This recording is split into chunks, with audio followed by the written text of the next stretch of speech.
안녕하십니까, 래피드입니다. 10월 2일 원자력 테마 보도록 하겠습니다. 자, 오늘도 큰 상승 없이 오히려 이제 좀 하락하는 모습이 좀 있었는데요. 전체적으로 움직임이 크게 없었습니다. 증시 동향을 보게 되면 코스피는 2.7% 정도 반등을 했고요. 코스닥은 1% 정도 반등을 하면서 상당히 크게 반등을 했습니다. 특히 코스피에서는 3조 2천억 가까이의 외국인 투자자의 매수세가 집중되는 모습이었고요. 오늘 SK하이닉스라든지 삼성전자가 아주 크게 올라가면서 코스피의 상승을 견인하였습니다. 오늘은 이제 반도체에 대한 상승도 좀 있었지만 옵션 만기일에 해당하는 날이었습니다. 그래서 10월 달에 만기가 이제 끝났고요. 10월 이제 중순으로 가서 이제 장이 다시 열렸을 때 추후의 움직임을 좀 기다려 봐야 될 것 같습니다. 그래서 오늘은 만기에 대한 움직임도 좀 있고 반도체에 대한 관심도 좀 커지면서 테마성의 상승도 좀 있었다, 이렇게 이해를 하시면 되겠습니다. 코스닥은 950억 외국인 투자자가 매수를 했고요. 기관 투자자가 160억 매수를 하면서 진행이 되었습니다. 해외 증시 분위기 괜찮습니다. 나스닥 0.4%, 다우 0.09%. 미국이 지금 셧다운 상태인데요. 그럼에도 불구하고 외국인 투자자의 미국 증시가 괜찮게 흘러가고 있습니다. 니케이도 0.8% 가까이 상승했고 상해 종합은 휴장입니다. 우리나라도 내일부터 휴장이고요. 10월 9일까지 휴장 이후에 이제 10월 10일에 장이 열리게 되고, 그 이후에는 이제 그 다음 주 주말 지나고 장이 열리게 됩니다. 자, 그래서 지금 분위기는 좋아 보이는데 특정 테마 위주로의 상승으로 조금 상승에 대한 체감을 느끼지 못하는 분들도 있을 것 같습니다. 그런 부분들을 좀 체크하면서 진행해 보겠습니다. 환율은 1,402원으로 진행이 되었고요. 1,400원 수준에서 계속 유지를 해주고 있습니다. 큰 변화 없이 진행되고 있고요. 계속 보겠습니다. 자, 오늘 이제 종목으로 다시 넘어가도록 하겠습니다. 두산에너빌리티는 400원 정도 반등을 했고요. 0.6% 정도 반등하면서 65,000원으로 마감했습니다. 큰 변화 없이 진행되었고요. 결국에는 일자로 계속 횡보를 하고 있습니다. 중간중간에는 이제 상승 하락을 반복하는 듯한 모습인데요. 그래도 평균적으로는 지금 60일선 옆으로 횡보하는 만큼 계속 주가가 평행하게 진행이 되고 있습니다. 확실히 이 구간을 지켜준다라는 것은 두산에너빌리티가 이만큼의 상승에 대한 가치가 있다라고 시장에서 판단을 하는 것 같고요. 추가적인 상승이 강하게 나오지 않는 이유는 그간의 이제 큰 상승에 대한 물량 소화라든지 좀 그런 유예 기간을 두는 것 같고, 그 다음에 이 상승 이후에 다른 테마에 대한 관심도로 투자자들이 거기에 집중해서 투자를 하다 보니까 조금 멈춰 있는 듯한 모습입니다. 그래서 이전에도 많이 느꼈지만 이 기업에 대한 기업성, 그 다음에 그런 여러 가지 상황들이 좋다라고 우리가 판단을 하더라도 주가가 올라가는 데 있어서는 뭔가 특정한 기간에만 올라가는 느낌이었습니다. 그래서 오랫동안의 그런 횡보 구간 속에서도 이렇게 갑작스러운 큰 상승이 찾아오긴 하니까 이런 부분들을 우리가 잘 염두를 해둬야 될 것 같고요. 이전에도 2007년, 2008년 때도 그러한 움직임으로 진행이 되었습니다. 그래서 지금도 1차, 2차 지금 상승으로 진행이 되어가고 있고요. 아주 이제 긴 기간 동안에 두산에너빌리티가 하락을 끝내고 다시금 상승을 위한 준비를 해가고 있습니다. 이쪽으로 이제 진입을 했을 때는 두산에너빌리티가 이제 시가총액이 상당히 커지는 방향으로 가겠지만 그만큼의 코스피의 덩치가 커진 상황이고, 그 다음에 AI를 비롯한 전력 인프라 시스템에 대한 관심도가 커진 상황이니까 충분히 가능하다라고 볼 수 있을 것 같습니다. 저는 이전에는 이제 두산에너빌리티의 가치를 좀 판단할 때 있어서 시가총액을 좀 이제 주요하게 봤었는데요. 지금 이제 사실 그런 부분들이 조금 너무 시가총액이 높다라고 판단할 필요가 없다라고 생각이 좀 들었습니다. 모멘텀이 있다면 결국에는 10년 전에 65,000원이나 지금의 65,000원이나 사실상 주가 가격은 동일하다고 볼 수가 있습니다. 그리고 시가총액이 같은 가격임에도 불구하고 지금이 훨씬 높은 이유는 주식수가 높기 때문이겠죠. 그래서 주식수가 높기 때문에 그만큼 나오는 매도 물량이 많다라고 볼 수가 있는데요. 그러나 결국에는 이렇게 단기간에 주가를 빠르게 올렸을 때는 그런 물량에 대한 부분들이 많이 해소가 되게 됩니다. 결국에는 2007년 때나 지금이나 주가를 올리는 데 있어서 큰 부담이 없다라고 저는 생각이 들고요. 네, 그런 부분들이 계속 지금 이 주가를 이어가고 있습니다. 그래서 가장 중요한 것은 이제 앞으로도 이 테마가, 그죠? 두산 에너빌리티가 포함된 테마가 주목을 받을 수 있는 산업에 대한 상황이 만들어지느냐, 그런 방향으로 갈 수 있느냐가 가장 중요한 부분인 것 같습니다. 그래서 거래량은 1280만 주로 진행이 되었고요. 네, 크게 변화 없었고 외국인 투자자는 이틀 정도 매수를 해주었습니다. 기관 투자자는 금융 투자 위주로의 매도가 좀 있었고요. 특별하게 움직일 만한 수급은 없었습니다. 그래서 옵션 만기 지났고 이제 10월에 중순에 이후에 새로운 장이 열렸을 때에 대한 움직임을 봐야 될 것 같다. 현대건설도 오늘 큰 변화 없었습니다. 600원 정도 하락했고요. 어제 이제 반등했던 부분을 조금 반납했습니다. 확실하게 이제 바닥 라인을 다지는 게 중요해 보이는데요. 아직까지는 21선과의 갭을 벌리면서 진행이 되고 있습니다. 그래서 21선과의 갭을 줄이면서 다시 한번 상승을 좀 이제 이끌어 나가는 그런 모습이 좀 필요할 것 같고요. 55,000원 정도 수준에서 이제 지지 라인을 형성하는 게 좋아 보입니다. 그래서 일부 이제 목표 가격이 떨어지긴 하지만 현대건설의 목표 가격이 워낙 높았고요. 10만원 이상이었고 최근에 이제 조정되는 게 9만원 수준입니다. 그렇기 때문에 여전히 이제 높은 가격대에 형성되고 있고 현재 주가 대비해서도 40에서 50% 정도의 상승 여력이 더 추가적으로 거의 100% 가까이의 상승 여력이 있다라고 시장에서는 판단하고 있습니다. 그래서 이 하락은 아주 과도하다라고 저는 생각이 들고요.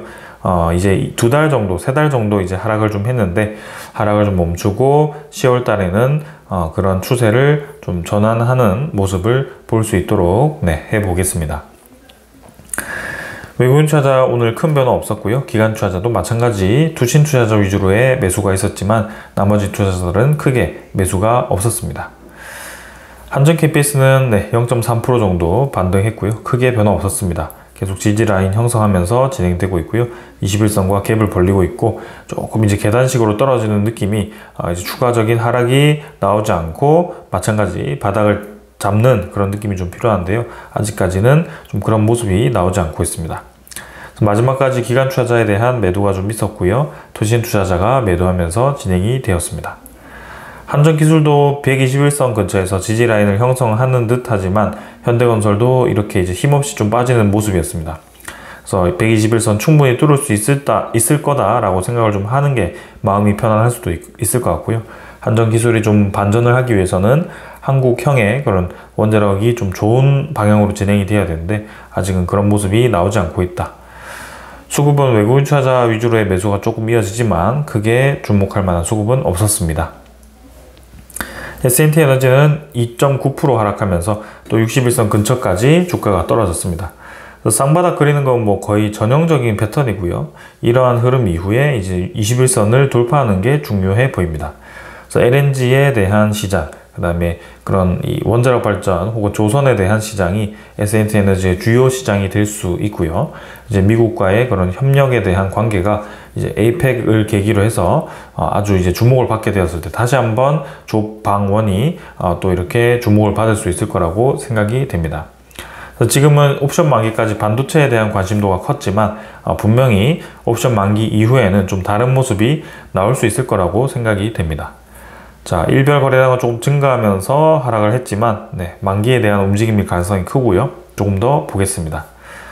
BHI도 2.3% 정도 하락했고요. 48,000원으로 마무리되었습니다. 그래서 마지막까지 주가가 좀 떨어지면서 진행이 되었고요. 61선까지 계속 지지하면서 크게 상승 하락 없이 비슷한 구간에서 위아래로 주가를 형성하고 있습니다. 21선 돌파를 좀 강하게 해주면 좋을 것 같고요. 아직은 약해 보이는 모습이고 수급은 외국인 투자자가 42,000주 매도했고 기관 투자자 55,000주 매도하면서 양매도 진행되었습니다. 그래서 향후 이제 수급에 대한 반전이 있을지 보겠습니다. 성원밴드도 700원 정도 하락했고요. 비슷한 구간에서 계속 조정받고 있습니다.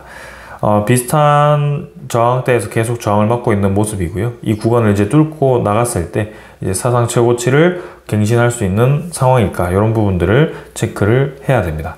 기관 투자자 위주로의 매도가 있었고요. 외국인 투자자는 큰 움직임 없었습니다. 태용도 100원 정도 하락했고요. 비슷한 구간에서 이제 지지 라인을 좀 형성하는 듯한 모습입니다. 최근까지는 이제 좀 계속 떨어지는 모습이었는데요.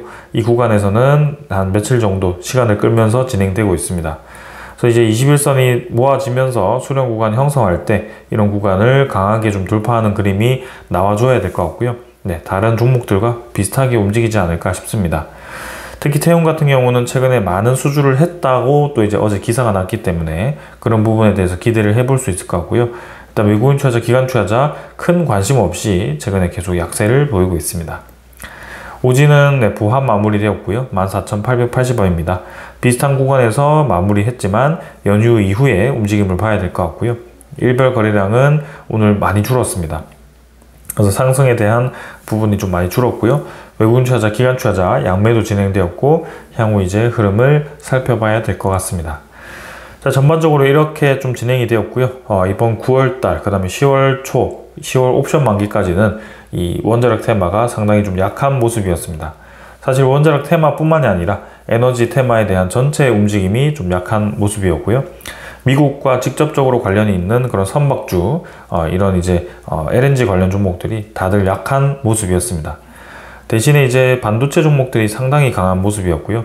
삼성전자가 이제 9만원 근처까지 갔고, SK 하이닉스도 거의 뭐 30만원, 40만원 가까이 올라갔습니다. 그만큼 지금 크게 올라가는 모습이었고요. 2차 전지도 좀 힘을 받았는데, 확실히 이제 이 옵션 만기라는 특수의 효과를 우리가 볼 수 있는 것을 여기서 볼 수 있습니다. 동시 호가의 LG 에너지솔루션이 KRX 기준으로 14.8%까지 치솟는 것을 볼 수가 있습니다. 그러면서 NXT에서는 4.7%까지 급락을 하는 모습을 볼 수가 있는데요. 이러한 모습들이 확실히 옵션 만기와 연관이 있다라고 생각이 됩니다. 그래서 옵션에 맞춰서 현물 가격이 조정되는 모습을 이전에도 좀 많이 보았고요. 특히 두산에너빌리티도 그런 모습이 강했습니다. 근데 그 이후 이제 본격적으로 상승에 대한 타이밍이 왔을 때 계속 이제 올라가는 그런 모습이 나왔고요. 지금도 철저하게 그런 파생 상품에 의해서 주가가 관리되는 듯한 모습입니다. 그래서 아무리 좋은 소식이 나오더라도 만기까지 뭔가 이제 풋 옵션이 나왔다라고 한다면 거기에 대해서 계속해서 주가가 관리되는 모습이 나올 거고요. 특정 주가에 계속 현물 가격을 맞추기 위해서 노력을 할 겁니다. 그래서 지금 옵션 만기 이후에 새로운 움직임이 나올 때 이제 움직임을 봐야 되고요. 10월 달은 또 이제 APEC이라는 빅 이벤트가 있기 때문에 향후 이제 미국과 한국에 대한 무역 협상이라든지 거기에 대해서 이제 민간 원자력 협력이라든지 그런 추가적인 원자력 테마에 좋은 소식이 나오는지 이런 것들을 같이 살펴볼 필요가 있겠습니다. 자, 요 정도로 보고 이제 오늘 준비한 소식들을 하나씩 보도록 하겠습니다. 자, 오늘 이제 반도체 테마가 또 크게 올라간 이유 중에 하나인데요. HBM 생산을 2배 요구를 했다. 삼성, SK가 대규모 증설을 나선다라는 소식이 들려왔습니다. 미국에 지금 이제 트럼프 행정부가 들어서면서 에너지 비상사태를 선포를 했었습니다. 그 이후에 발표되었던 게 미국의 스타게이트 프로젝트입니다. 손정희가 이제 진행하는 그런 프로젝트이기도 하고요. 오클로가 이제 본격적으로 추진하고 있는 그런 이제 데이터 센터 모든 프로젝트들이 이제 스타게이트에 포함이 됩니다. 수백조 규모 원의 데이터 센터가 이제 늘어나게 되고요. 거기에 들어가는 부가적인 이제 그런 인프라들도 같이 포함이 될 겁니다. 자, 이제 AI 시대에 필요한 것은 HBM이라는 것을 우리가 잘 알고 있습니다. 혹시나 모르시는 분들을 위해서 말씀을 드리면 메모리 중에서도 이제 탑을 쌓아서 쭉 이제 높은 층의 메모리를 HBM이라고 지금 일컫습니다. 이 HBM이라는 것은 1층짜리 메모리 대비해서 확실히 이제 연산에 유리한 그런 상황이고요. 그런 부분들이 AI의 학습, 연산에 상당히 유리한 메모리라고 지금 인정을 받고 있습니다. 그래서 지금 SK와 삼성이 굉장히 치열하게 그 기술 경쟁을 벌이고 있고요. SK가 선두주자로서 최근 한 2년 정도는 HBM에 대한 수혜를 받았습니다. 삼성전자도 이제 포함이 되었고요. 지금 이제 마이크론이라고 해서 미국 내에 또 기업이 HBM에서 선전을 하고 있습니다. 그래서 그 3사가 지금 HBM 전체의 시장을 독식하고 있다라고 보시면 될 것 같고요. 그만큼 이제 AI에 대한 시대가 오면 올수록 저는 이제 반도체에 대한 수요가 커질 수 있다라고 보시면 되겠습니다. 자, 그래서 계속 제가 오래전부터 말씀드렸던 것이 있습니다. 그러면 저 많은 반도체가 어디에 들어가느냐? 결국에는 데이터 센터에 투입이 될 겁니다. 데이터 센터는 뭘로 가동이 됩니까? 에너지로 가동이 됩니다. 그래서 에너지에 대한 수요가 반도체의 수요와 연결이 될 수밖에 없다라고 생각이 되고요. 네, 결국에는 반도체에 대한 지금 호황기가 데이터 센터에 대한 호황기, 에너지 수요에 대한 호황기로 연결이 될 수밖에 없습니다. 근데 지금 어떠한 상황인가요? 탈탄소를 하면서 이제 기저 에너지원이 필요한 상황입니다. 이 두 가지를 이제 동시에 만족시킬 수 있는 에너지가 원전 에너지 혹은 수소 에너지가 될 수가 있습니다. 이 두 개가 이제 결국에는 계속 수요가 발생할 거고요. 수소 에너지 같은 경우는 아직 그런 출력이라든지 기술력이 좀 부족합니다. 그래서 수소 가스터빈이 본격적으로 개발이 되면서 아마 수소 시대가 다시 오지 않을까 싶고요. 아직까지는 원자력에 좀 치우치는 모습이 있습니다. 그래서 그게 지금 SMR 시장으로 파생되어서 SMR 시장이 이제 대형 원전을 이겨내는 그런 시장을 형성할 수 있을 것 같고요. LNG도 있겠지만 LNG 같은 경우는 사실 탄소를 발생시키는 에너지원입니다. 그래서 최근에는 미국 위주로는 사실 LNG에 대한 시장이 확대되고 있고 중동도 마찬가지죠. 그래서 CCUS라고 해서 탄소를 포집하는 장치를 통해서 LNG를 또 활용하는 그런 기술도 좀 있기 때문에 여러모로 지금 에너지에 대한 인프라가 중요해지고 있습니다. 재생에너지도 사실 포함됩니다. 재생에너지도 지금 탈탄소에 해당되기 때문에 에너지에 대한 수요를 충족시키기 위해서 같이 늘리는 분위기가 형성되고 있는데요. 최근에 이 데이터 센터라는 것은 사실 기저 에너지원이 중요하기 때문에 이 기저 에너지원과 굉장히 밀접한 연관이 있더라. 그래서 미국의 빅테크 기업들이 계속해서 원자력 에너지에 대해서 관심을 갖고 계약하는 이유가 그러한 이유 때문이고요. 재생에너지와 함께 믹스해서 사용하는 그런 케이스가 늘어나고 있다. 이렇게 보시면 되겠습니다. 자, 그래서 저는 확신하고 있습니다. 2025년 10월인데요.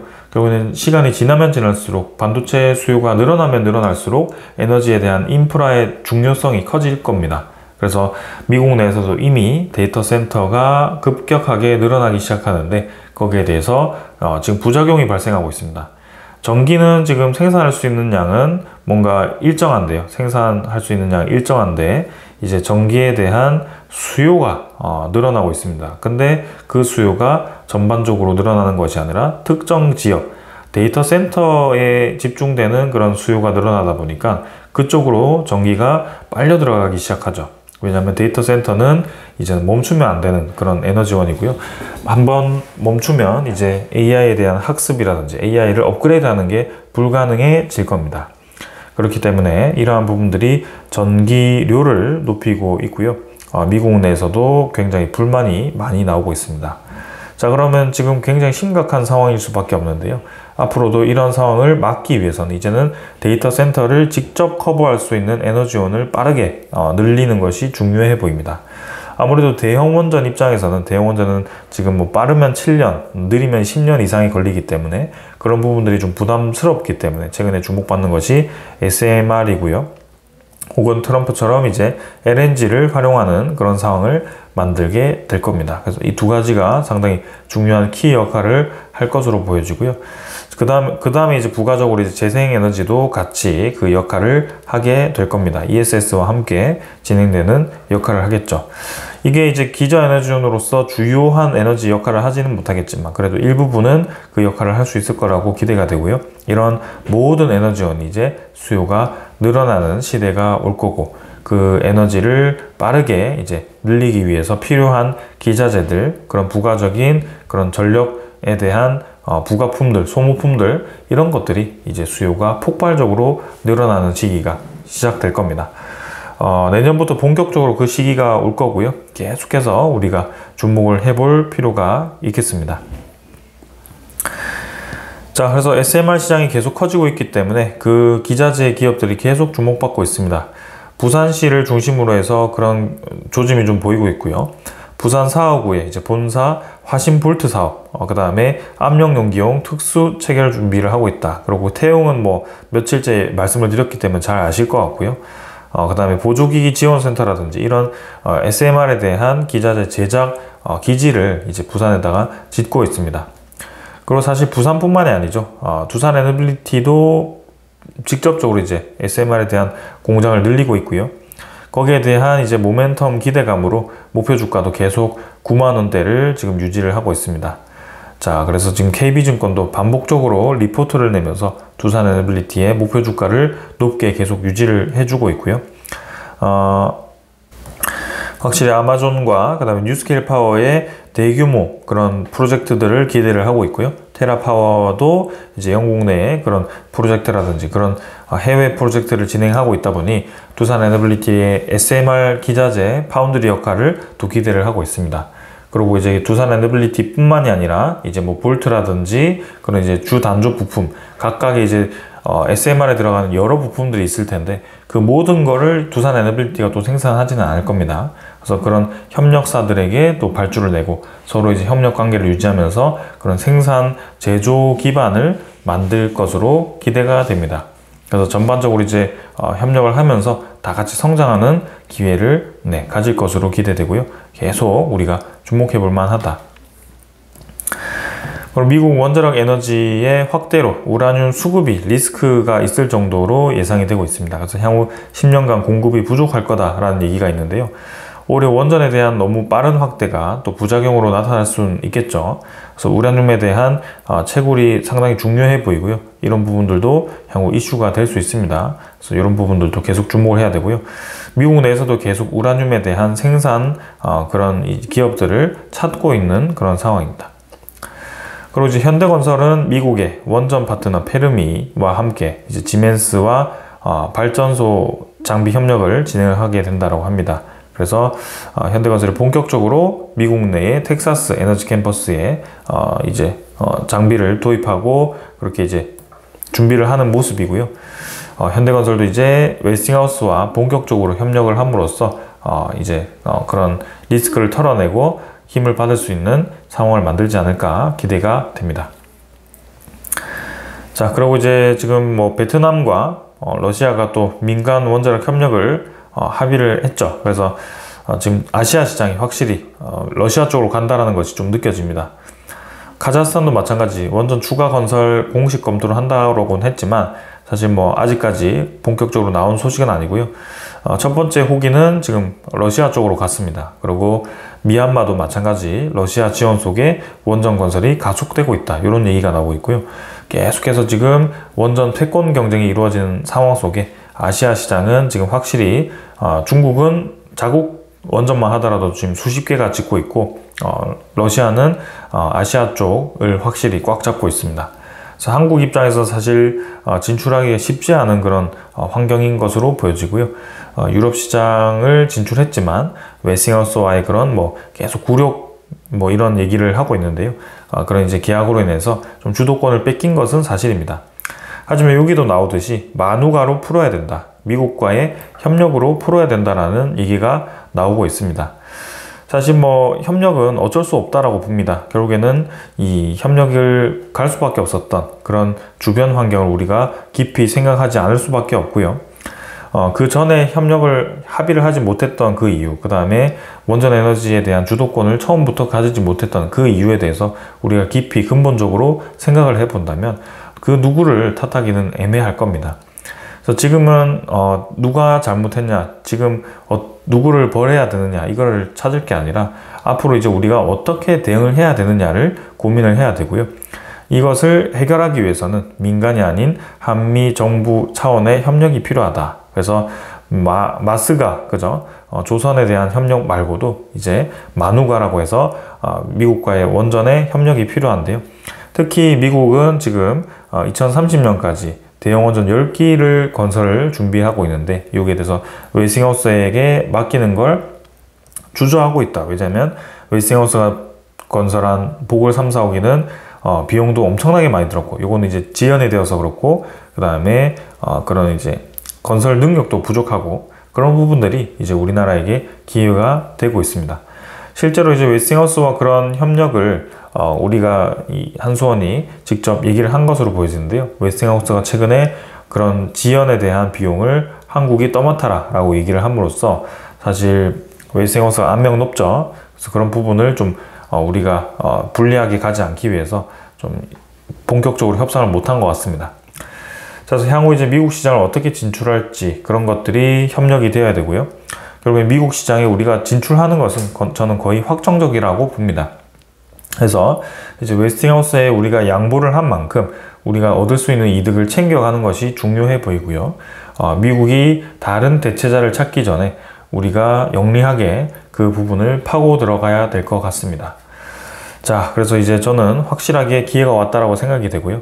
반도체를 시작으로 해서 이제 전력에 대한 수요가 급증을 하게 되고 거기서 전력 인프라에 대한 필요성이 다시 한번 부각되는 모습, 그 다음에 이 4월달, 5월달처럼 이제 주가가 급등할 때는 이제 기대감이었죠. 근데 지금 이제 현실감으로서 이제 미국과의 본격적인 협력, 그죠? 우리나라의 기자재 기업들이 미국에 얼만큼 들어간다. 그리고 우리나라의 캐파가 얼만큼 늘어난다. 이런 것들이 아주 이제 구체화되면서 2차 상승이 시작되지 않을까 싶습니다. 자, 10월 말 이제 11월로 갈수록 3분기 실적 시즌이 또 찾아오면서 그 다음에 미국과의 그런 무역 협상이 또 기대감이 살아나면서 그런 부분들이 또 주도적으로 관심을 이끌 것으로 기대가 됩니다. 그래서 오늘 이 정도로 마무리를 하도록 하고요. 내일부터는 또 휴장이기 때문에 명절이 시작이죠. 연휴가 시작됩니다. 그래서 명절 동안은 좀 잘 휴식을 취하시고 명절 잘 세시고 이제 10월 9일에 또 새로운 10월 10일이죠. 장이 열렸을 때 리뷰를 또 해보도록 하겠습니다. 자, 좀 지지부진한 9월, 10월을 이제 끝내고 10월 중순부터는 또 새로운 시장을 기대하면서 오늘 영상은 여기서 마무리하겠습니다. 감사합니다.